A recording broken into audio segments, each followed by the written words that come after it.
আসসালামু আলাইকুম এভরিওয়ান, আপনারা সবাই কেমন আছেন? আশা করছি ভালো আছেন। আমি আল্লাহর মধ্যে ভালো আছি। আজকে আপনার সাথে শেয়ার করব ট্রেন জার্নি পার্ট 3 এর ব্লগ ভিডিও।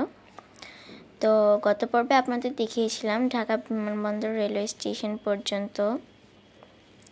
আজকে দেখাবো আমাদের লাস্ট স্টপেজ কোথায় ছিল, আমরা লাস্ট স্টপেজে কোথায় গিয়েছিলাম, আমাদের মূল গন্তব্যস্থল কোথায় ছিল সেই ভিডিও এবং ট্রেন সম্পর্কে অনেক তথ্য আপনাদের সাথে শেয়ার করব।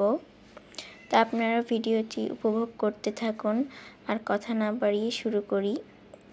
তো গত পর্বে আমরা বিমানবন্দর রেলওয়ে স্টেশন দেখিয়েছিলাম। এই রেলওয়ে স্টেশনটি মোটামুটি অনেকটাই বড় এবং অনেক সুন্দর, যেহেতু অনেক আদিমকালের রেলওয়ে স্টেশন। তো এই তো আমরা ঢাকা বিমানবন্দর রেলওয়ে স্টেশন ছেড়ে গেলাম। বর্তমানে আমাদের ট্রেন এখন ছেড়ে দিয়েছে। তো এই তো দেখতে পাচ্ছেন যেহেতু এখন রাত অনেক, তাই একদম শুনশান ছিল পরিবেশটা। আমরা এখন চলে যাচ্ছিলাম টঙ্গী স্টেশনের উদ্দেশ্যে, অর্থাৎ আমাদের পরবর্তী স্টপেজ হচ্ছে টঙ্গী স্টেশন। তো যেতে যেতে দেখতে পাচ্ছেন অনেক সুন্দর প্রকৃতি, গাছপালা ছিল, বড় বড় নারকেল গাছ, ডাব গাছ, অনেক সুন্দর লাগছিল দেখতে। আর এখানে অনেক সুন্দর সুন্দর স্কুল ছিল, স্কুলগুলো দূর থেকে দেখতে বেশ সুন্দর লাগছিল।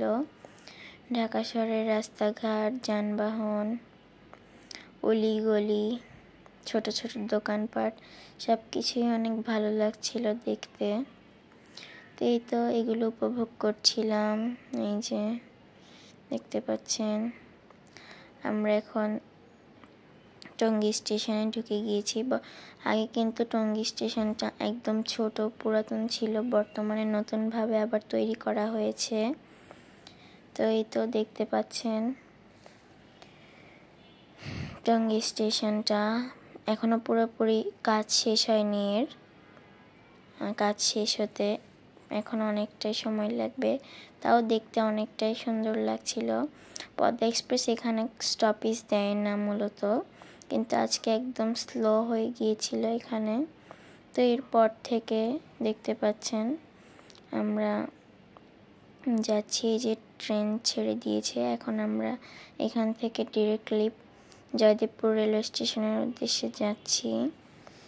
তো এই তো দেখতে পাচ্ছেন যেতে যেতে টঙ্গী এলাকাবাসীদের ঘরবাড়ি এবং প্রাকৃতিক সৌন্দর্য উপভোগ করতে করতে চলে যাচ্ছিলাম জয়দেবপুরের উদ্দেশ্যে।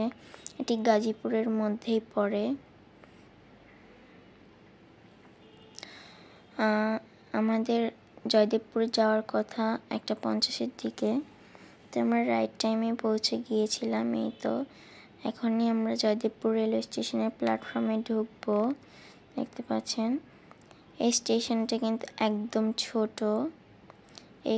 এই স্টেশনে শুধু 2টা প্ল্যাটফর্ম রয়েছে। আগে অনেক বড় সড়ো ছিল, কিন্তু বর্তমানে একদম ছোট।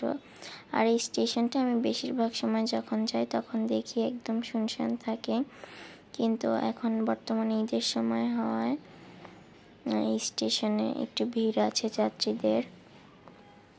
তো এই তো ট্রেনে যাত্রীরা উঠে পড়লো।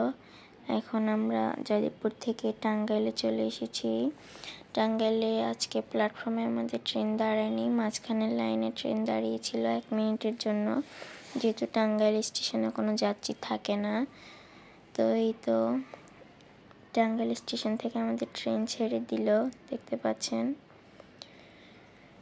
একদম শুনশান। এই স্টেশনটা সবসময় শুনশান থাকে। এখন টাঙ্গাইলের পর থেকে সব স্টেশনগুলোই একদম ফাঁকা থাকবে, কোনো যাত্রী থাকবে না।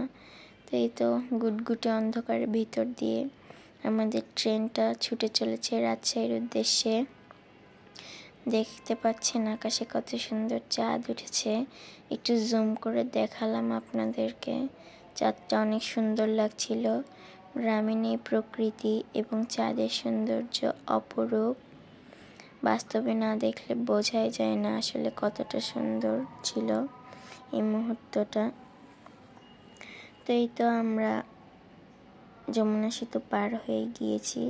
বর্তমানে উল্লাপাড়া রেলওয়ে স্টেশন ত্যাগ করলাম। এখন আমরা আমাদের গন্তব্যস্থল ছিল সর্দ রোড রেলওয়ে স্টেশন, সেখানে আমরা চলে গিয়েছি। এই তো ভোর 5টার সময় আমরা সর্দ রোড রেলওয়ে স্টেশনে পৌঁছে গিয়েছি। এই যে আমরা আমাদের ব্যাগপত্র নিয়ে দরজার সামনে চলে আসলাম।